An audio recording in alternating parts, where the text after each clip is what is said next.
My hair looks good actually. Okay, let's get it on.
And action. Hello. Welcome. Thank you for being with us today and for joining us on this Love During Lockdown journey. We've loved being with you, sharing not just our content, but a part of ourselves, a part of our marriage with you all. Tonight, we will be answering some of the questions that we've had over the last 6 weeks. So, unfortunately for you guys, we'll be talking a lot. There is a lot. And we don't have any props or bum related acronyms. Well, I've got this. Sorry, yeah. We really hope you enjoy it. And more importantly, we hope that it has an impact on your marriage and on your life. The disclaimer we have to, sorry. Me? So I'm up. Yeah. So this is for the guys that have been tuning in for the weeks before, something we say each week. But we are professional coaches, in as much as we make a living from what we do here, we're making suggestions for you guys to improve your situation, improve your marriage. And they are just our suggestions based on our experience and our opinion. Could argue is not fact. But we find that it's what absolutely works for us and what works for a whole bunch of other people right now as well in their lives and in their relationships. Should not replace any therapy or medical advice condition that you may have. You are free to come and go as you please. And we are delighted that you're here. But yeah, have fun. Got a bit of a roadmap for you, although tonight's is a bit more of a Q&A. How to get more present. We're looking at why women aren't good at asking for what they want, and intimacy, and how can I get my partner to change this thing? Basically, the whole blame culture thing that I experienced in this work day on a daily basis, and we experience in our own lives as well. So they were questions we've had sent in. If you've got questions and you want to ask something, we have got a lot of content tonight, so but it doesn't matter. Just message in the box there or email Kerry at themarriagepeople.co.uk. On to our story. The case of the sweating doctor. Lovely topic, isn't it? Yes, and I will share the morals of this story after the story, Kerry. You will be very impressed. A young doctor had major hydrophobia. I didn't actually know what that was when I read that, but the story will explain. One day, meeting his chief on the street, as he extended his hand in greeting, he noticed that he was perspiring more than usual, implying he perspires anyway, but more than usual this time. The next time he was in a similar situation, he expected to perspire again, and this anticipatory anxiety precipitated excessive sweating. It was a vicious cycle. He gets anxious about the sweating, making him perspire more. He perspires more, gets more anxious about perspiring more, so he perspires more. Ooh. The viciousness of the fear loop. They advise the patient in the event that his anticipatory anxiety should recur to resolve to deliberately show people whom he confronted at the time just how much he could really sweat. Like, hey, check me out, watch this. Kids would do that, but adults just would know way. Apart from this guy, true story. This is from Viktor Frankl's notes, the author of Man's Search for Meaning and survivor of the Holocaust. A week later, the patient returned to report that whenever he met anyone who really triggered his anxiety, he said to himself, I only sweated out a little before, but now I'm going to pour out at least 10 liters. What was the result of this paradoxical resolution? After suffering from his phobia for 4 years, he was quickly able, after only one session, to free himself of it for good. And that's from the notes of Viktor Frankl in his Therapy, 1967. So the moral of that story, I love that story. We've only skimmed on topics we help. Most of the people we help are people that just don't feel truly lovable because of a whole host of reasons that we've experienced in our conditioning, our childhood, our teenage, and even our adult life. And so we tend to hide who we are. And that leads to a pretty disastrous sort of half life, really. There's part of me that's lovable, but if you knew the whole part of me, you really wouldn't think I was. But this patient gives us an example of exposing the truth about those ugly bits, the wobbly bits, the bits that we want to hide away and deny and pretend that aren't part of us, are actually the things that set us free. His anxiety was actually the thing that was his fear was what was keeping him a trapped, caged animal. And the perspiring just disintegrated when he started to share who he really was. Second point, being you is being designed precisely for you. So don't hide who you are. It will only make you miserable. And third point, some of us have some painful memories of being ourselves 20 plus years ago. Again, childhood, teenage, at school was quite a tough time for a lot of us. And we have to find people who can accept who we are today. It's our big thing. You know, if you haven't got someone in your life who you can just feel completely safe and accepted by, go find one. So the first question we'd like to address tonight is, how do we be more present with one another? We love this question. We're quite surprised to get it. I actually wrote a blog on this very subject, which will be getting published this week, and we have a treat for you. Not only is Ben going to provide you with some of the practical tips that I wrote, but your first exercise tonight will be to practice being more present with us in a few minutes. So stay tuned. Ben, how do we be more present with our partners? Well, I will tell you, this is one of the biggest complaints we get from women, actually, that women have just got this radar that men don't seem to have, because men predominantly live in their heads. Women have got a sixth sense of, is he present or not, or is she present or not? Kids have it too, actually. Kids, absolutely, kids have it. If I'm not present, my kids do not stop talking at me to almost try and pull me into this present world that they experience. And I tend to look at them confused, like, why are they talking to me so much? This is just driving me mad. Eventually, this has happened like a couple of thousand times at least already, I realized you're just not as present as you thought you were. So we have a quote from Thich Nhat Hanh, who was actually advisor to Martin Luther King Jr. and Martin Luther King Jr. nominated for the Nobel Peace Prize. The greatest gift you can give someone you love is your presence. The greatest gift you can give someone you love is your presence. Being present but being present is my thing right now. And according to Eckhart Tolle, highly recommend him as an author. The Power of Now and New Earth are two probably the best books in history.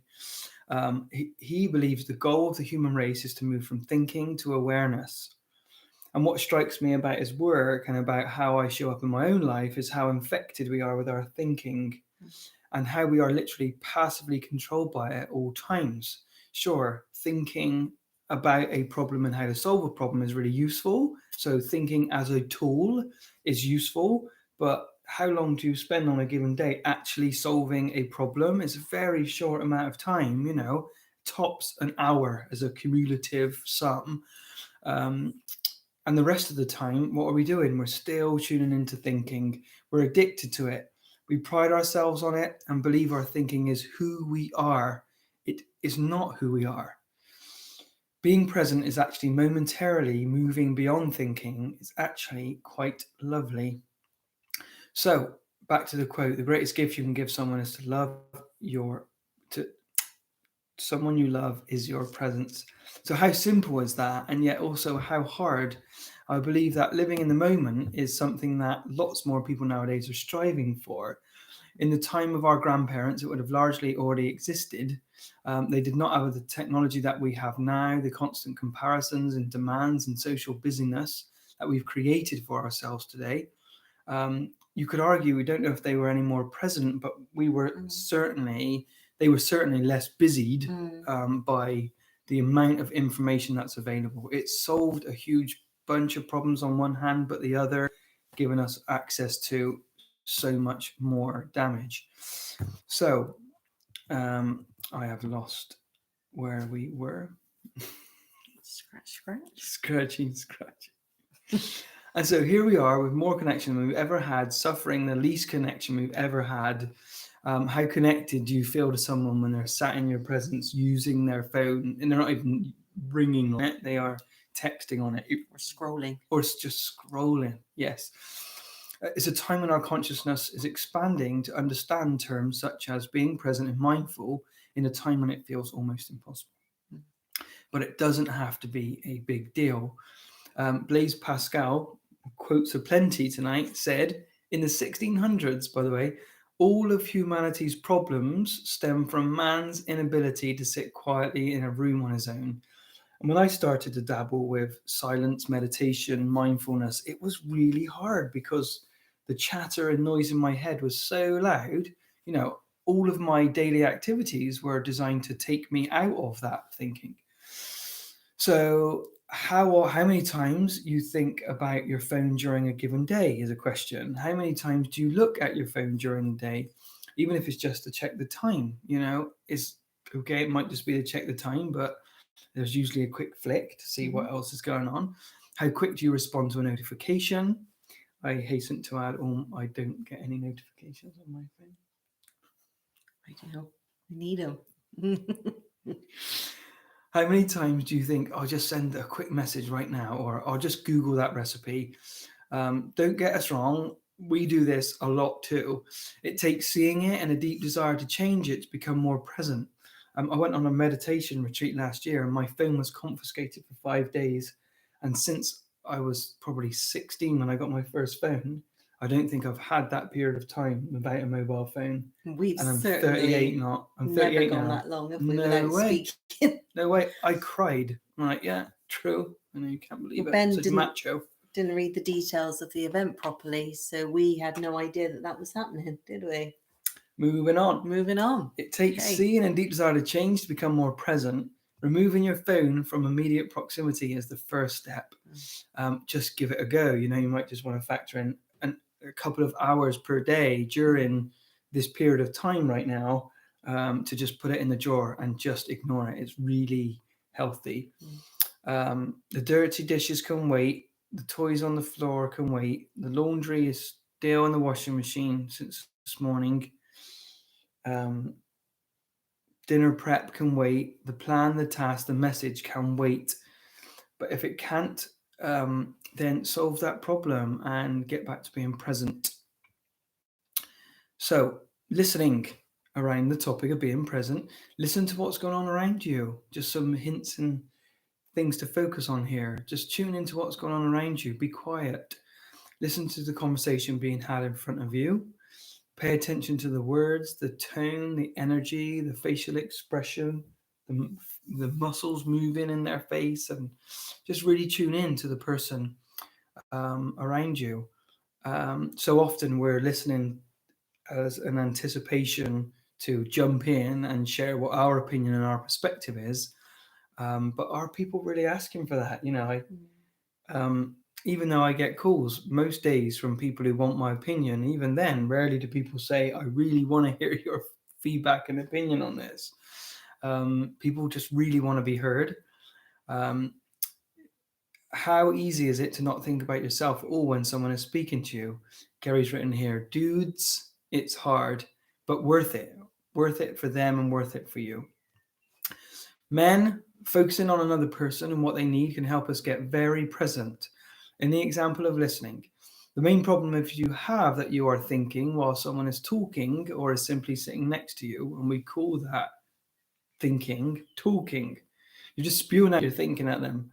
And at best, you're thinking about what you're going to say next. So give subtle acknowledging that you're listening. Don't make anything that the other person says about you. Blah, blah, blah, blah, blah. So what can you do to get uber present? We're just about to lead into an exercise. Systematically and with white hot passion, heal all of your pain and clean up all of the unloving choices you make and the ineffective behaviors you use. Is that all? Ta-da! That's easy. Number one, get that done. Okay. Carrie, you had that done ages ago. Nailed it. Nailed it. Never had a problem. Have a burning desire to learn. I like this one. Be fearless in creating space for silence. It's nice. My words. Oh, I did find someone or something that can really listen to you. Tree, dog, cat, person, whatever. That can help you understand your inner world. It helps that someone actually responds to what you say. But I find time with trees and the forest really helpful. So it's actually really difficult to teach this being present stuff without exposing yourself to the silence. So we're going to practice that right now. We're going to practice being quiet here and quiet in here. We're going to have a 5-minute silent meditation, stillness, whatever you want to call it. It really doesn't matter. Just have 5 minutes of being quiet. And we thought we'd make this the first topic to hopefully encourage more receptivity to the other topics that we share. There's no such thing as doing this well. There's no goal. You're simply going to be quiet. You're going to be here and now. It's a practice of bringing yourself back to your breath. So to begin with, just focus on the breath coming in your nostrils. Focus on the breath going back out of your body. Like that's it. I'm glad that it's so simple because even someone like me can do it. Why the breath? Because it's a great focus when we start with this, and it helps us connect to our bodies and take a walk from our head, heading down towards our heart. You will get distracted by your thinking during this time, but that's okay. Don't criticize yourself or get frustrated about it. That only adds more thinking. If you catch yourself thinking, gently return to your breath. I have a gong here, so I'm going to gong to start. All right, we're going to leave our microphone on. Oh, wow. Yes. So if you nod off. So I'll chime once to start us. I'm going to chime once again about halfway through, just to bring you back to your breathing, because some of you will be thinking. And then I will chime twice at the end. You have nothing to do but relax and have fun. And like I said, this is just going to help you become more present for tonight and help you see what process you could experience before engaging lovingly with your partner and your kids. Mm-hmm. Getting out of your head is especially powerful for men. So 5 minutes. We don't care if you don't want to do it. You can do whatever you like. Just go make a cup of tea. Go make a cup of tea. 5 minutes. Yeah. But it's just 5 minutes. Let's see how you do. Okay. See how I do. See how you do.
You're halfway, you guys. You're doing really great.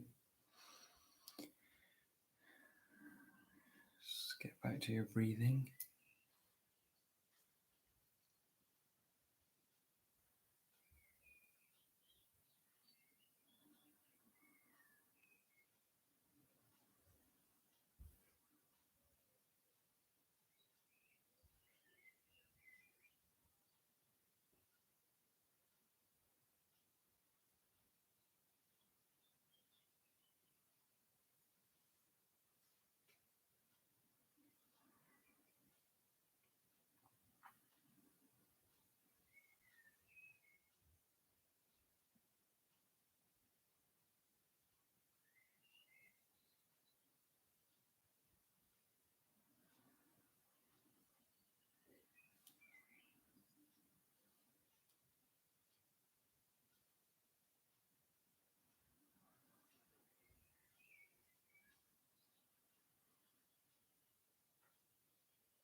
You love that thing.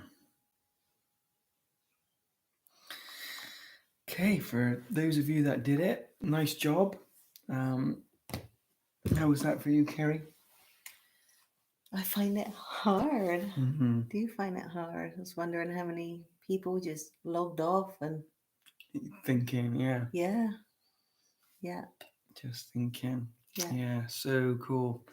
But when you do find those moments of just hearing the birds and hearing the girls upstairs, it is really lovely. Yes, it's like a little gap, isn't it, in a Mm. motorway of noise, and you just see a moment of peace. Mm. We're so busy looking for peace, and it's right here. So, our next question is Kerry's absolute fave. Kerry wrote that word, so I would never say that word. It's too cool for you. Not you touched on women not being good at asking for what they want, and I'd love to hear more. So over to Kerry. Yay. So, us women, we were taught much as children, but asking for what we want was not one of them. When we go to Ben's mum's house, he is embarrassingly fearless in his requests. He'll make it the minute we arrive. Hey, mum, how are you? What's for lunch? Got any Coke? Cook Zero. Got any Coke Zero?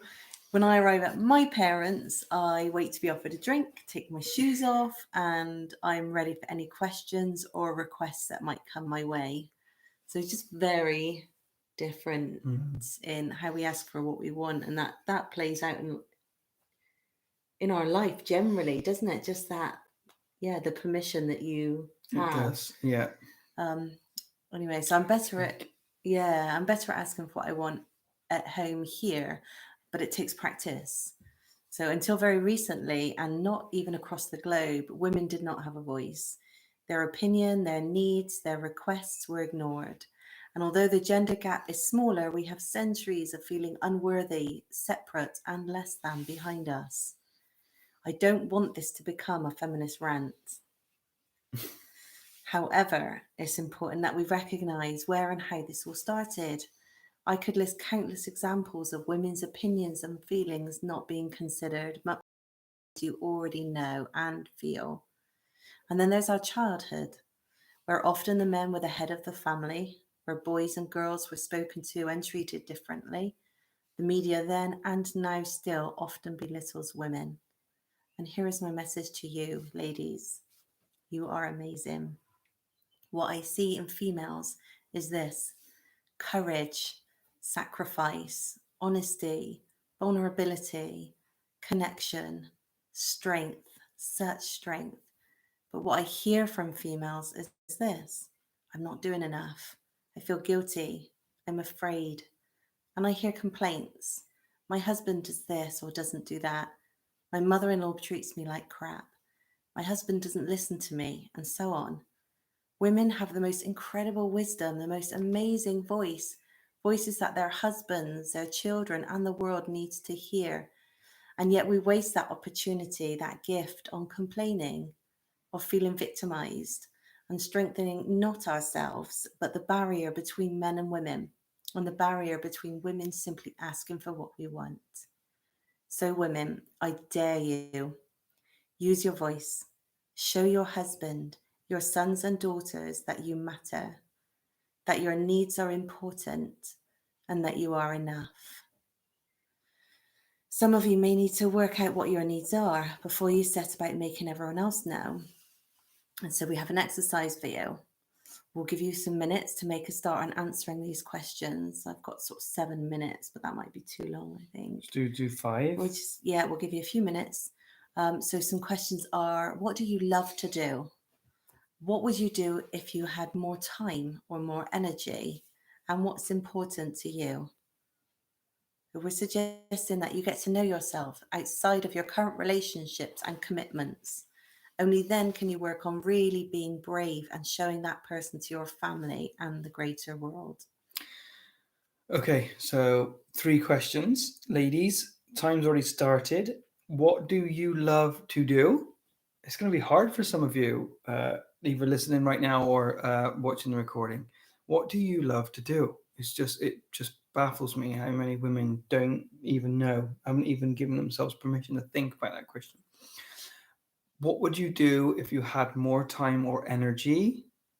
What would you do if you had more time or energy? And what's important to you? What do you love to do? What would you do if you had more time or energy? What's important to you? You've got 4 minutes left. We're giving you time to do this because we know you won't do it. So get to it is the scientific term.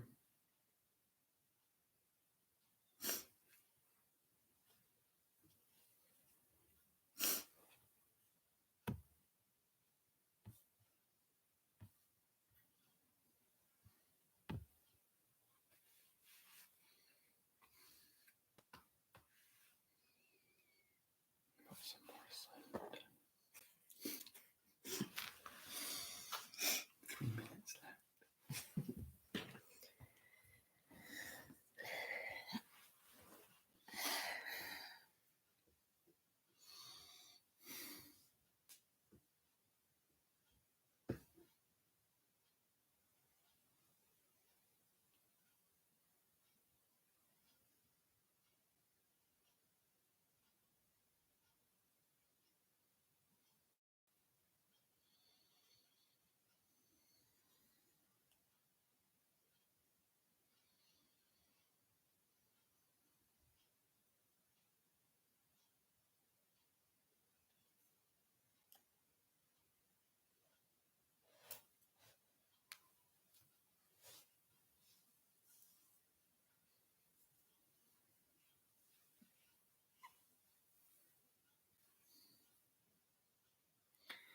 So you've got 2 minutes left, you guys. So just a reminder of what they were.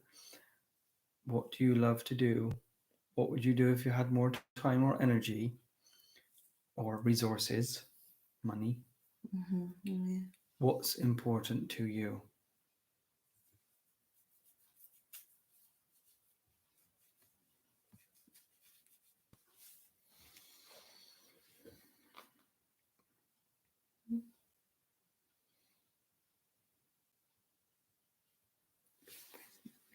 Hmm? Being very present.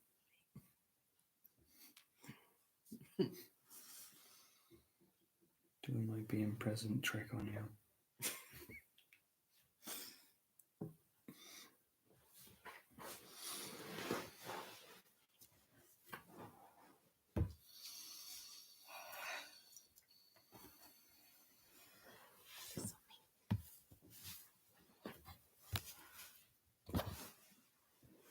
Okay.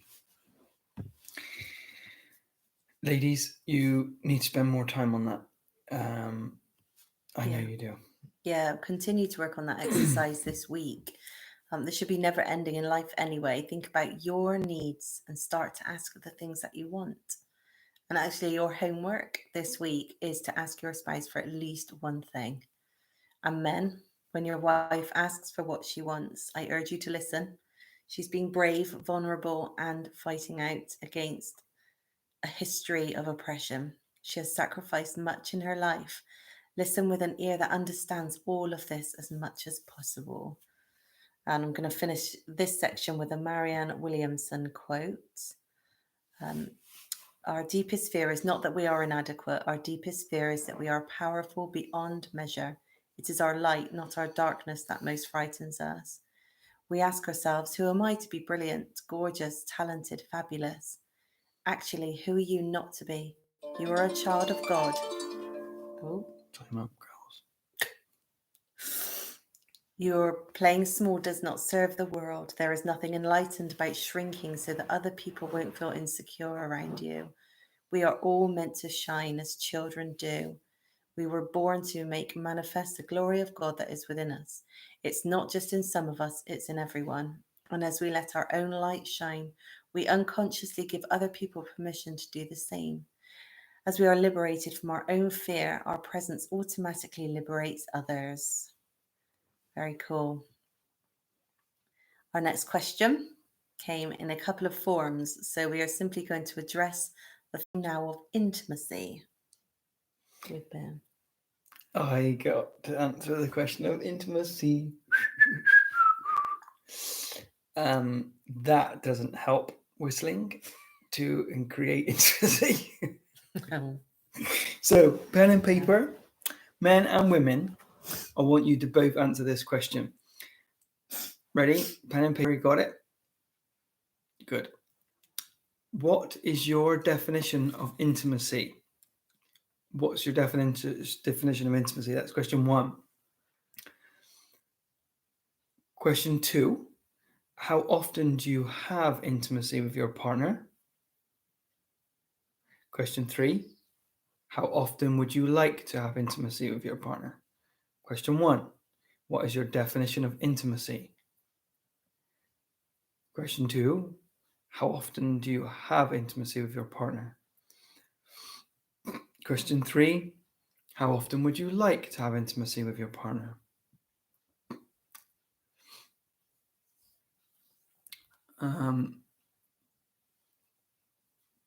Shall we give them some time? Yeah, I think a couple of Just minutes. a couple of minutes, yeah. Right. You got a minute and a half. Gosh, It's like watching a video of Adolf Hitler. Mentions of him does nothing for our intimacy, I know. I won't do his moustache. No. Would it be inconvenient? Would you be willing to get me some water? No?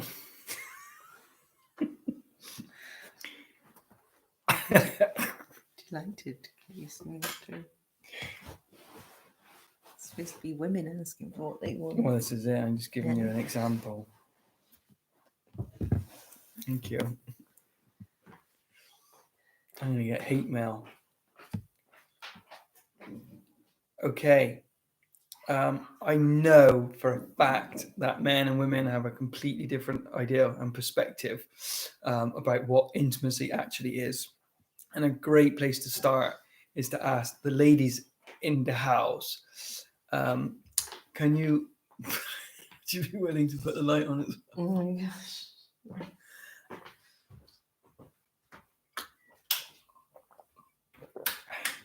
Couldn't fish me out an energy ball out of the fridge. No. Sorry, just a joke.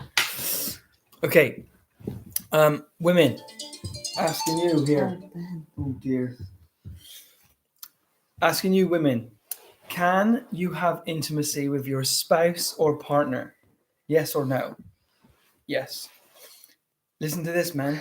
Women, can you have intimacy with your kids? Yes. Can you have intimacy with your friends? Yes. Can you have intimacy with your cat or your dog or your hamster? Yes, you can. Men very, very rarely have been exposed to intimacy through a strong, loving male. Mostly women do the intimacy part in parenting. I was just thinking this week, my girls will grab me to dance at any time, and this is very unlikely to change with age. But a boy asking his father to dance might last, up until the age of 6 or 7 years old, maybe. But beyond that, men tend to find that very awkward, and that awkwardness is what they then teach boys. That it just is expressed in awkwardness, that this is uncomfortable and this is wrong. Just one, trivial example, but it makes a point. Men do not know how to love each other. As a general rule, we suck at it. Intimacy, ready? Intimacy is being willing to allow yourself to be seen at a deeper than skin level. It's a place where you allow an exploration of your inner world as a combination of looking with our eyes or hearing with your ears, opening our emotions, touching with your bodies, which could be as simple as just holding hands. Doesn't always have to be physical contact. It's the place where our inner worlds meet. It's a shared mutual event that is usually held together with tenderness. And intimacy is often confused with passion. Passion, dictionary definition being a strong and barely controllable emotion, which some of you might have had at the beginning of your relationships, but we know that's disappeared because it's replaced by something way more meaningful than strong and barely controllable emotions, like just hear the drama. Intimacy has a palpable and present respect and is almost never a taking from in that environment. So, men, intimacy must not be confused with sex, right? Just get that clear. If we're saying sex, we say sex. If you want to create intimacy, we have intimacy. They're very different things. And it just helps to make that distinction. We can argue all night long. In fact, the dictionary does say that the dictionary describes intimacy as sexual blah, blah, blah, blah. The dictionary does describe intimacy as sexual intercourse, but despite that, in terms of happiness in your relationship, it would just be really helpful if you separated those terms. Is that clear? They are not the same thing, and in the main, how the word intimacy is referred to by women does not include sexual intercourse. It might lead to that occasionally, but it's almost it can lead into sex, but it can be a complete standalone separate experience. Here is an example. I've written an example for you. Sarah finally gets the last child down to bed. Sarah is a 30-something mother of 3, and she is beautiful inside and out. She is married to Adam. Sarah's had a busy day and she's exhausted being with the kids all day, cooking dinner, then bath, then bedtime, then putting stuff away. It's been go, go, go from the minute she got up. Adam's been working all day, and so he's been working too. In amongst his work, he's been doing some chores to keep the wheels turning. It's 7:30 and he is tired too. They're both really tired. However, he sees Sarah coming down the stairs and admires her. Not her body, but how amazing she is with the kids, and how amazing she is at being his wife, and how she manages to do everything she does in a day. Parenting is hard, and how she still manages to be available for him. He's just got this it's just got this gratitude flowing through him for her. Um, he smiles at her and says, "Hey, you! Wow, you've had a tough day. What a great job you've done today." He says this despite what her face says when she comes down the stairs, right? Can I fix you a drink? Because I would just love to connect with you for 10 minutes. Are you able to do that? Um, why that works well is because he's already tending to her needs. He doesn't have to say a word. He can see she's been really busy. He even asks her if she's available to connect with him because she might just be done. So he asks for what he wants, but then he's being clear about his intention. Yes, Sarah replies. She trusts Adam doesn't want anything more than what he's asking for. So she can really begin to relax because she wants to relax with him. She knows he isn't hankering after sex or starting to lead to it. It's a separate event. They finish their cup of tea together and they both sit and hold hands. They are quiet and often glancing at each other. Adam asks, "Is there anything you would like to share about your day? I would love to hear about it." I mean, this sounds as I wrote this, like it sounds so dreamy, but this is really achievable. All right, this doesn't happen every day for us, but it happens frequently. This kind of conversation, this kind of respect for each other. So it is possible, and it's not rocket science. Um, Sarah does share about her day. She gets some things off her chest and something that really pissed her off about the kids and wishes she could have handled it better. Adam simply stays present. Adam's already read my response to question one, and accepts her and doesn't try and fix anything. He doesn't even offer any feedback because she hasn't asked for any. I'll say that line again. He doesn't even offer any feedback because she hasn't asked for any. Sarah loves staring into Adam's eyes when he listens to her. She feels so validated as a person and knows that what she says really matters to him. Like this is, perhaps I shouldn't say that. Although this is almost really matters to him, almost exactly the same time, same content that she even shared with him yesterday. He literally looks like he's hearing it for the very first time. We could easily do a 6-week course on listening, but we're at the end of this one. Sarah asks for a hug, which Adam is delighted to give for her. Hers in capitals. Now she has shared, she can take the necessary step to connect to her husband in a way that is very real for her. See, like I'm just alluding to this depth that women have that when men were trying to connect from here, and you're trying to connect with her head, she can't connect with you from there. You can't connect to heads, but you can connect to hearts. Sorry. She asked Adam about his day. He says, "I'm pretty good, I didn't have a great day, but that's okay. I'm just really enjoying being here with you." They both make a lot of eye contact and they both tune into how wonderful it is to be this close to each other after such a difficult day. Although they have been around each other the whole day, they have been nowhere near this level of intimacy. So this is intimacy.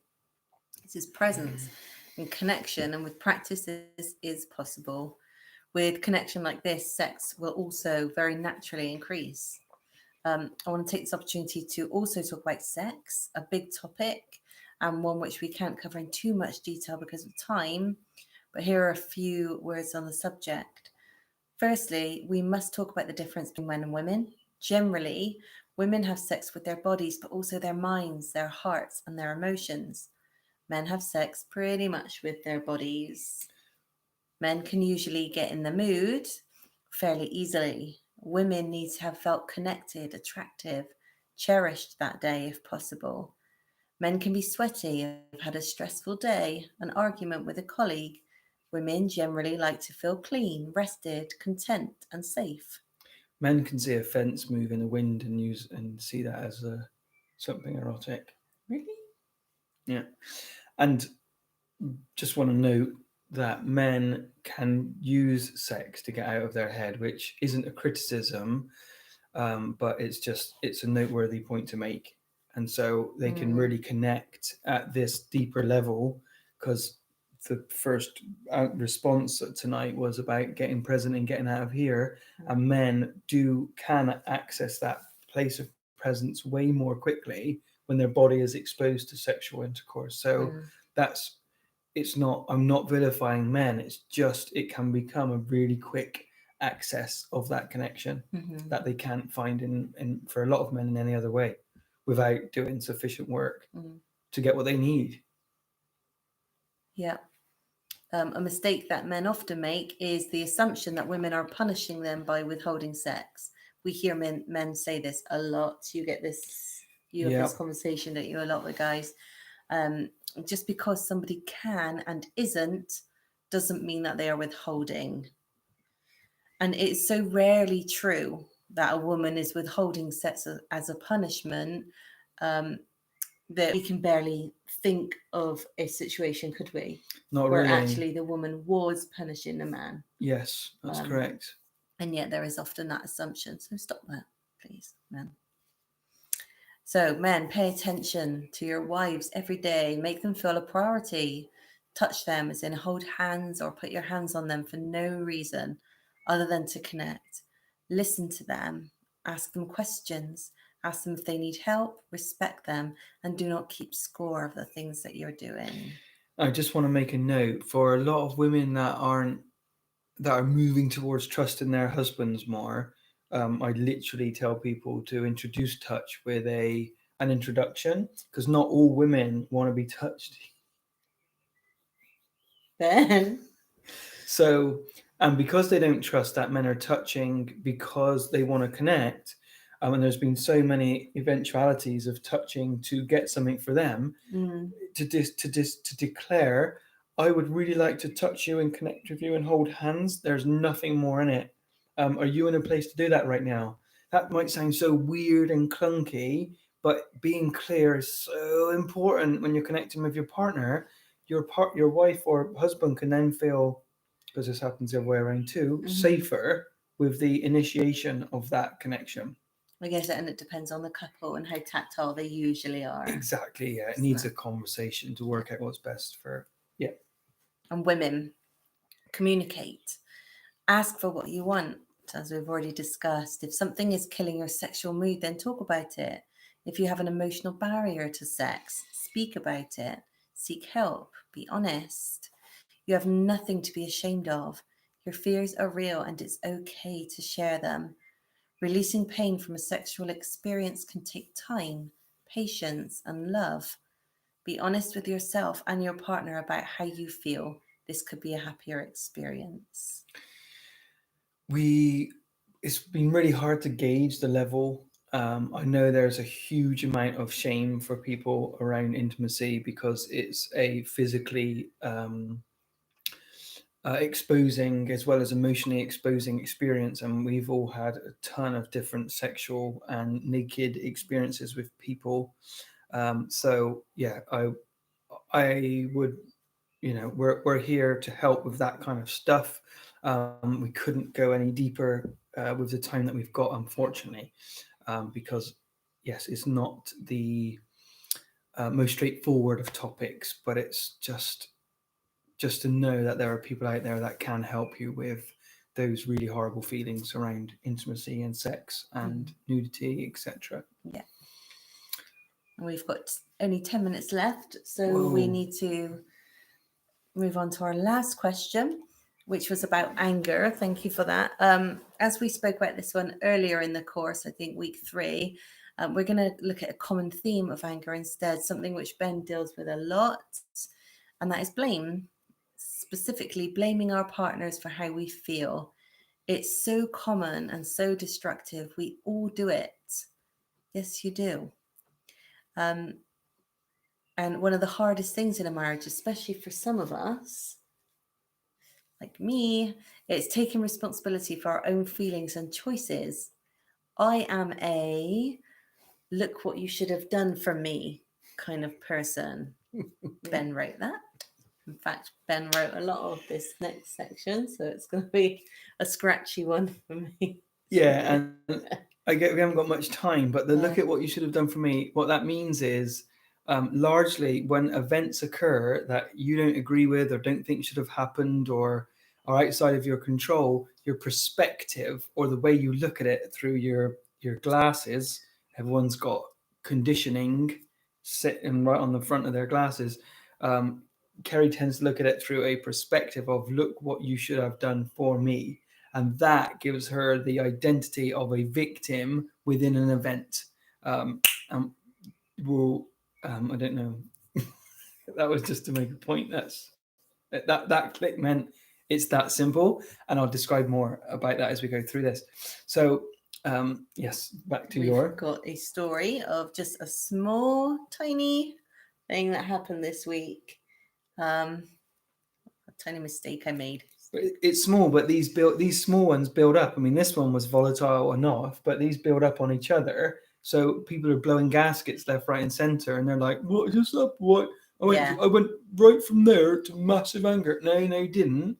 It's been this event on top of this one on top of this one, and you've been choking to death. They're not talking about it. Not bloody talking about it. Ben makes us talk about it, so I'm really lucky. People would only talk more. Anyway, this week I made me and Ben a smoothie. I suggested he read something that I had written, the blog, whilst I make it. Ben didn't hear me and went back upstairs. When the smoothie was ready, I drank mine, and we would usually drink them together. I wondered where he had got to. I said nothing, of course. He eventually came down, and I immediately got on my high horse and accused him of not listening to me, confusing me and not letting me know his plans. How dare he? I took zero responsibility. Instead, I could have simply told him the smoothie was ready. Failing that, when he came down, I could have suggested I didn't communicate clearly enough. But I just blamed him, and I enjoyed being right about it. If I'm right, after all, then he is wrong. And if he is wrong, then I buy myself a position of righteousness, and I don't have to change anything or take any responsibility. It's the biggest lie we live. Ben? This is like gold. This is brilliant. Not just because Carrot, like, this applies to me and it applies to you listeners as well. It's such a big topic. It literally could have had 6 weeks on this topic. But sorry. So in fact, whenever I'm annoyed at Ben, it's almost always because I'm not feeling a priority, which is indeed valid and okay to feel. However, if I was better at asking for what I want, then I would feel more of a priority anyway. I could give Ben some examples of what making me a priority would look like. I could also let him know in the moment that I'm not feeling a priority, rather than let resentment build up so that I then explode. So, really, thank you for that. I've actually got my account of that event in a moment. Just give you two different perspectives, and that the preamble before that is that an event's occurred, and almost none of us see an event for exactly what it was. We are all looking through our own glasses, and we have our own judgments, our own perspectives, our own conditioning that make up that perspective or that paradigm. And it's almost never the truth of what actually happened. And to be honest, most of the time, an event in a home, in a marriage, is a result of both people contributing to that event. I wouldn't say in equal measure every time, but largely there is an equal measure. One of the hardest issues with infidelity is the fact that someone's gone out and been unfaithful, but that's a symptom of a much bigger root cause of the fact that the relationship was in collapse and dire straits way before that action was taken. It's not like it's not that good right now, I'm going to go and do that. There's always a build up to this stuff. So both people members, but it's then the person who was left by the adulterer then looks like the victim, and he's the perpetrator. And that's how we judge that situation. But we can't see how we've contributed to it. To see it exactly as it was, we would have had to see our part. That is always the part that we see most unclearly. When we blame and act like victims, because sometimes we are victims of people's poor choices or idiocy or whatever, but it's the way we act like a victim as a result of an event that is really the problem. We go around telling people, we hold on to it for weeks and months, let it build up, Our primary goal is to avoid taking responsibility. That's a victim's primary outcome, to not take any responsibility at all. In childhood, responsibility is a completely sporadic issue, which I haven't got time to go into. So Um, I'm not much of a blamer of others, but I'm a really good blamer of myself. I don't know if our marriage would have survived if I was a blamer of others, but it can be equally as damaging in a different way when I blame myself. Um, at times, I take too much responsibility, which sounds like, oh, isn't he nice? Kerry's like blaming him all the time and he's taking all that responsibility. But when I take too much responsibility, that can not only enable Kerry, it can also be a method to appease Kerry's anger and manipulate her to be okay with me. So I'm doing my own stuff over here, whilst Kerry's doing her stuff over there about a smoothie. So here's the event from my side. I'm more of a look what you have done to me. So Kerry um, used anger, and I'm then carrying around my wound of someone shouted at me and it hurt and all, and licking my wounds. I'm much more of a perspective of look what you have done to me. Kerry was the look what you haven't done for me. So Kerry was working on the laptop downstairs in the living room with the kids. The kids were around, and I was attending to something important upstairs. Kerry was attending to something important down here, and I needed to get it finished that day. So I popped down to say hello to Kerry, take a pee, too much, and ask for her to make us a smoothie. So it was a request I made. I could see at the time that Kerry was working and having to be half there with the kids, and I had just asked for something else on top of that, effectively saying, I can't do it. I'm busy. Can you make it? Kerry was really happy to make it, but still, here's what's building up as a picture from my side. When I was doing my work upstairs, I was aware that Kerry was a bit snowed under, and I heard the blender whizzing. So the truth is, I knew when it was ready. Kerry didn't really need to call me down. I knew it was ready, but I made a choice that my work was more important. And the truth was, um, I saw that at the time. I was not oblivious to that information. I just didn't act on it. That's what I am actually guilty of. Um, so I made a choice that was my mother, and I knew she was working and had all the kids, although they were watching a movie. But just having a 2-year-old in the environment, it's not a passive experience. So yes, Kerry attacked me when she said those things, but she is infinitely more likely to use attacking tones if I have contributed to making her feel unimportant. But what is more wrong here? Kerry's attacking me, or my ignoring her responsibilities and how difficult things are for her. Like you would just tend to side with the angry person, but um, or side with me as being attacked by that person. But what about me and my responsibilities and how difficult things are for her? If that was taken to court, it's likely the court would side with me because Kerry was anger, and anger is more destructive than my irresponsibility around my family. So we're just pointing out this is just one trivial event, and look at how much we can unpick and how irresponsible we've both been, and how we were looking at each other at the time during that breakdown, like we were aliens on a different planet. Like how it was a disaster. So blah blah blah. So we have two factors in play here: us both not seeing our own individual contribution to the event at that time, and therefore not communicating effectively what our needs were at the time. I did not say to Kerry, I am right in the middle of something, I must get it finished whilst my head's in it, and you won't see me for the next 15 to 20 minutes. At which point Kerry could have said, I won't make it now, I'll make it for you in a minute, but I didn't say that. So hundreds, thousands of millions of these experiences happen every single day between wives, husbands, kids, neighbors, communities, and countries, and we don't learn anything from them. And if you haven't yet seen yourself in the extent of your victimhood, I strongly recommend you start to, because I won't make general statements. I don't think you've actually really started tuning into working on yourself until you started to have a look at that.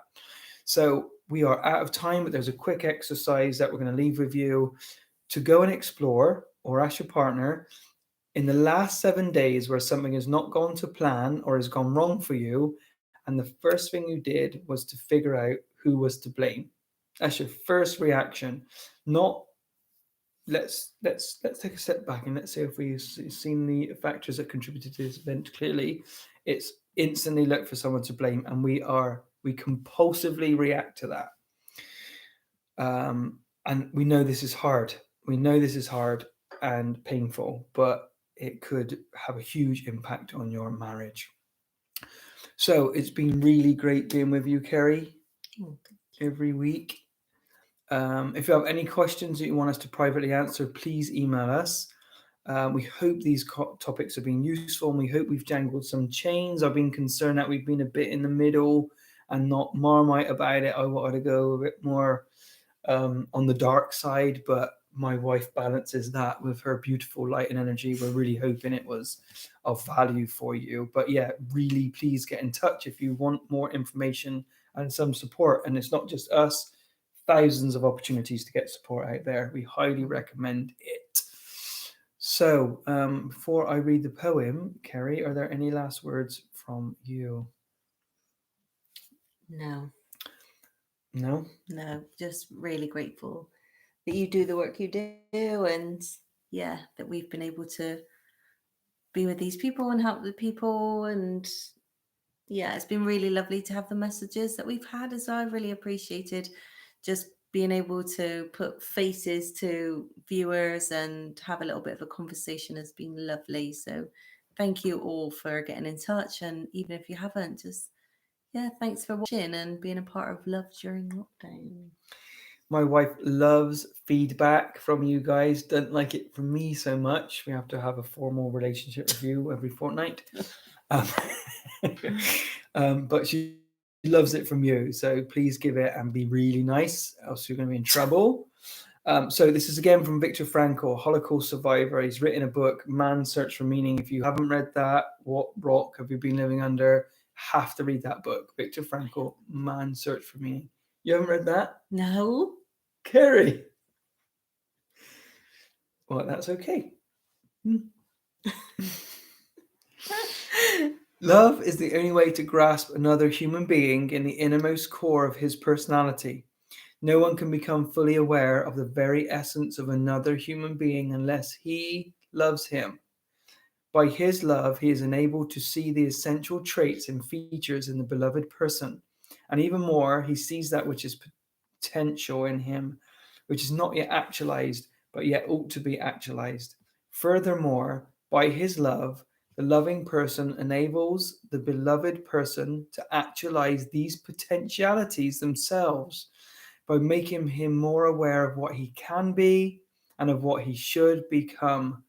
He makes these potentialities come true just by loving him. Love that. Really touched me. I think that's one for the men because he refers to man. So hopefully some men listening and heard that. We can go much deeper, guys, particularly with the boys here. Big call to like Mick Dundee and Crocodile Dundee when he's making that call to men. Okay. Anyway, thank you. We love you. We'll see you. Goodbye. Do do do do do do do do do do do.